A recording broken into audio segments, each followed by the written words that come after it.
Chers amis amateurs de monstres en spaghetti volant, bonjour et bienvenue dans un nouvel épisode de notre chaîne YouTube. Bonjour, bienvenue. Mais je n'ai pas dit de notre chaîne YouTube consacrée aux nerfs comme d'habitude parce que cet épisode n'est pas consacré aux nerfs. Cet épisode est consacré à un blaster qui tire des fléchettes en mousse. Mais ce n'est pas du nerf, ce n'est pas de l'Hasbro, puisqu'Hasbro fabrique nerf, hein, voilà, pour ceux qui ne savaient pas encore. C'est du Buzzbee, donc Buzzbee qui est un fabricant de jouets, et c'est la gamme Air Warrior. Ce sont des blasters, donc qui tirent des fléchettes en mousse. Il y a tout un tas de blasters dans leur gamme. Ça fonctionne très très bien. Ça fonctionne vraiment très très bien. Toute la gamme Air Warrior est plutôt très sympa. On est sur des plus petits budgets que le Nerf et que Nerf, la marque. Hein. Mais on est sur quelque chose d'aussi efficace, voire plus dans certains cas, parce que ça a peut-être un peu plus de patates. Donc celui-ci, il s'agit du Tech 8 Air Warrior. Donc c'est le Tech 8 Air Warrior on va pouvoir le comparer un peu au Retaliator. Si on veut le mettre dans une catégorie, ça va être le blaster Air Warrior qui ressemble un petit peu au Retaliator, parce qu'on a un chargeur, on a une détente et on va réarmer le blaster par le dessus. Donc, on est sur la gamme du Retaliator. Quelle que soit la portée, la précision... Alors, si, la précision est un peu plus importante avec ces fléchettes, mais on va y revenir. On va y revenir. On va déjà parler de l'aspect. Donc, pas de rail tactique, pas d'anneau, pas de rien pour pouvoir accrocher une sangle. C'est vraiment extrêmement dépouillé. On est sur un choix de couleurs différents, donc c'est leur propre truc. Donc on est sur du gris, bleu, un peu de jaune, de orange. Voilà, bon, voilà, il n'y a pas de souci. On est quand même peut-être sur des designs un peu moins finis, un peu moins léchés, un peu moins travaillés que sur la gamme Nerf. Voilà, c'est pas... le plastique, le plastique, c'est kiff-kiff. Il est peut-être un peu plus grossier quand même. Donc, voilà. En termes d'esthétique, on n'est pas sur quelque chose d'aussi travaillé que sur la gamme Nerf. Mais en termes de performance, en termes de plein de choses, voilà, ça les vaut. Donc, il n'y a pas de souci. Et surtout, la question que vous êtes tous en train de vous poser depuis le début de cette vidéo, et vous vous dites, mais bon sang, va-t-il y répondre? Est-ce que c'est compatible avec mes fléchettes Nerf parce que j'en ai des tonnes et j'ai pas envie de changer de marque parce qu'il faudrait racheter des fléchettes? Eh bien, j'y répondrai, mais tout à l'heure, il va falloir vous taper le reste de la review avant ça. Mais oui, on est taquin dans la saison 3, c'est n'importe quoi. Donc, comment il fonctionne? Eh bien, c'est tout simple. Comme tous les Nerfs avec un chargeur, vous avez un bouton pour enlever le chargeur. Mais comme tous les Nerfs avec chargeur, avant de pouvoir extraire le chargeur, il va falloir armer la bête. Comme le Retaliator. On appuie sur le bouton et cette fois, le chargeur s'extrait. Dans ce chargeur, vous pouvez mettre 8 fléchettes. Il y a une grosse flèche pour que vous ne puissiez pas vous tromper de sens. Plop. Je mets mes fléchettes dans le dedans, comme dans n'importe quel blaster de n'importe quelle marque, parce que les plus connus, donc, il y a Nerf, il y a donc Boomco aussi, qui fait des blasters à fléchettes. Boomco, c'est Mattel.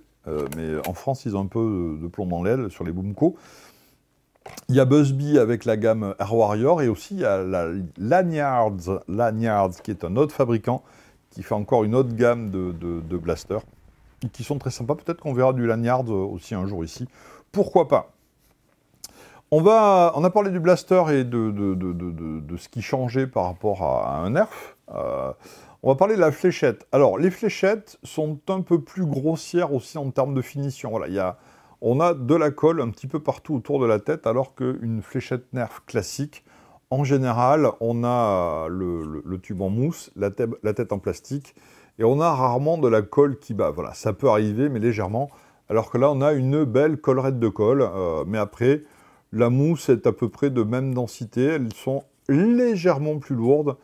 Mais ce qui va tout changer, les amis, c'est au niveau de la tête. Il y a, comme sur Nerf, un petit trou pour que l'air s'échappe au moment du choc. Ok, pour dissiper l'énergie, pour que ça fasse moins mal. Sur Nerf, ce trou est sur le côté. D'accord? Sur les Air Warrior, le trou est devant. Et croyez-moi, ça va changer pas mal la donne. Ça va être quelque chose de plus précis, ces fléchettes-là, que celle-ci. Mais nous ne savons toujours pas si c'est compatible ou pas. Mon chargeur est plein. Il est dans le dedans de l'appareil. Je ramène l'avant. Je ramène vers l'avant, espèce de nique-douille. Et là, je suis prêt à tirer. Et donc, on ne va pas déroger à la tradition, quelle que soit la marque du blaster. On va tirer sur TomTom. Alors, on va tirer à 3 et vous allez compter avec moi, oui, parce que c'est une émission interactive. Alors, je vais compter de 1 à 3, et à 3, je tire. Alors, attention, je tire à 3, pas à 4, d'accord? Donc, 1, 2, 3, pan. D'accord? Donc, vous comptez avec moi en même temps. 1, 2, j'ai triché pour essayer de... Et il avait prévu. Donc, c'était une blague. Donc, j'ai tiré sur TomTom. Il a pas mal. Il ne s'est pas effondré en larmes. On a entendu un claquement. Il y a une certaine patate. Moi, j'aime bien. Je vais essayer de voir ce que ça donne sur Yu-Gi-Oh! Ah oui, c'est vrai, il n'y a pas de ressort qui ramène en arrière. On le ramène vers l'avant avec la petite mimine. Et là, Yu-Gi-Oh! Ah, fais gaffe à toi. Et c'est ce que je disais tout à l'heure. La fléchette est partie relativement droit. On n'a pas vu, pour l'instant, c'est une seule fléchette. Il n'y a pas eu le phénomène de je tourne à droite, je tourne à gauche. On n'est pas très très précis non plus en hauteur, mais il y a quelque chose. Et en termes de patates, on arrive largement, nous, à nos 10 mètres précises. Donc, on va essayer d'assurer un peu le tir. C'est pas mal, hein? Ça tire quand même... Ah la vache! Et il n'y a pas photo, hein. Ça tire quand même vachement plus droit. Bon, là, je l'ai raté, mais... Je lui mets... Bon, alors... Il n'y en a plus. Ça ne tire pas tout le temps droit. Il faut savoir que la précision d'une fléchette va tenir à deux choses. En premier lieu, le petit trou dans la tête. En deuxième lieu, la qualité, l'état plutôt du tube de mousse. Si c'est fatigué, si c'est un peu mâché, si c'est un peu tordu, tu fais ce que tu veux. Même avec les AccuStrike, hein, qui sont ces fléchettes magiques de chez Nerf, que j'aime beaucoup parce qu'elles tirent très droit. Si le tube en mousse commence à être fatigué, plié dans tous les sens, ça va commencer à chasser un peu du derche. Mais peu importe. Donc, résumons-nous. Moins travaillé esthétiquement que du Nerf. En revanche, plus précis. Ouais, plus précis. Avec des fléchettes de base, sans passer par des AccuStrike. Bonne portée. Très très bonne portée et bonne portée précise. Et maintenant, est-ce que c'est compatible avec des fléchettes Nerf? Nous allons voir tout de suite. On extrait le chargeur. On va prendre une fléchette Zombie Strike qui a l'air de rentrer dans le chargeur. On va prendre une fléchette Star Wars. Ça change strictement rien, c'est que la couleur, hein, c'est entre nous. Hein. On va reprendre une Zombie Strike. En fait, on prend ce qui me tombe sous la main, en gros, les gars. Hein. On va prendre une Elite classique. Elle est bleue. C'est la même que les trois autres. Il n'y a que la couleur qui change. On va prendre une... Oui, c'est un peu chamarré aujourd'hui. On va prendre une de la gamme Rebelle. Qu'est-ce que j'ai d'autre? Ah, encore une fléchette Star Wars, mais cette fois, c'est du côté de l'Empire. Tiens, on va prendre une fléchette de Boomco.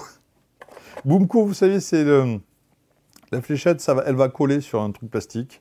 C'est une bêtise. Hein. Voilà, ça ne peut pas. Aucune chance. Ça ne tirera jamais ce truc-là. C'est pas du tout compatible.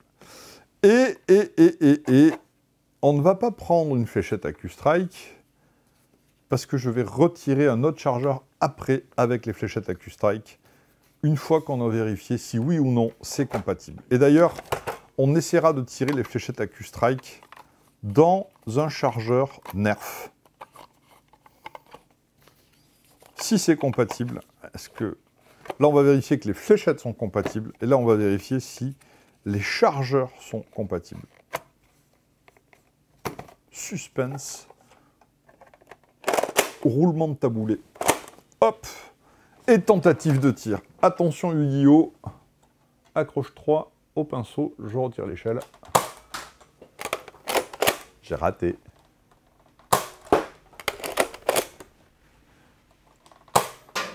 Alors, pour l'instant, je tire sans aucun problème les fléchettes Nerf. Je les tire mal, parce que je suis une quiche et que les fléchettes, elles partent un peu cul par-dessus tête des fois. Voilà. Alors, c'est moins précis. Mais, fléchettes Nerf dans le blaster et dans un chargeur de chez Buzzbee, sans aucun problème. Et là, maintenant, voyons, est-ce que les AccuStrike, ces fléchettes fabuleuses, dans un chargeur Nerf, ça a l'air d'aller. Voyons voir. Alors, elle est partie. un peu bizarrement, mais elle est partie. Elle est partie nickel. Oh la vache, dans la tête. Yeah! Il n'y en a plus. Donc, moi je suis content. Alors, je l'enlève. Qu'est-ce qu'on constate? C'est très bon en termes de patate.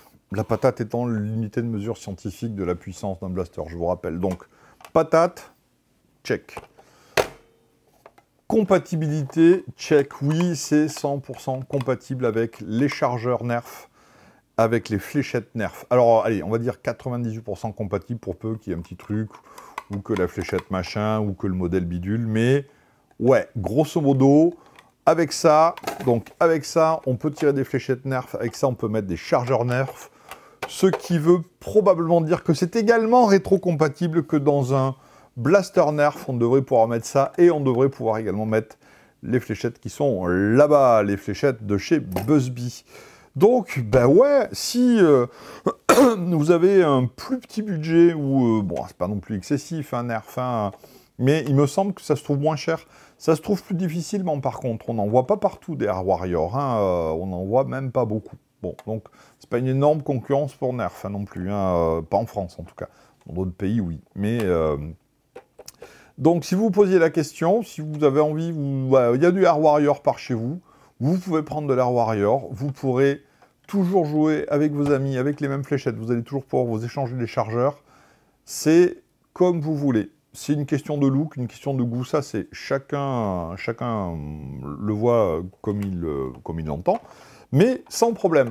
100% compatible, 98%, ouais mais ça pète pas de dire 90% compatible, c'est moisi, hein. Ouais, c'est moisi. Donc 100% compatible Nerf, même si c'est pas 100% vrai. Ouais, voilà. Donc la gamme de chez Buzzbee Air Warrior, et je vous annonce qu'on en a quelques-uns à vous montrer d'autres Air Warrior, puisque Stéphane m'a fait le plaisir. Je vous ai dit que c'était Stéphane qui m'avait prêté celui-là? Non, je ne l'ai pas dit. Voilà. C'est Stéphane qui m'a prêté celui-ci. Voilà, le Stéphane qui m'a... Il me prête des trucs, quoi. C'est sympa. Il est sympa, ce garçon. Voilà. Un gros fan de Nerf. C'est lui qui avait fait la Nerfoire en Berry, notamment, puisqu'on en avait parlé en fin de saison dernière pour annoncer tout ça, tout ça. Bon, allez, les gars, les filles, merci beaucoup. À bientôt pour de nouveaux épisodes, de nouvelles aventures. Ciao, ciao!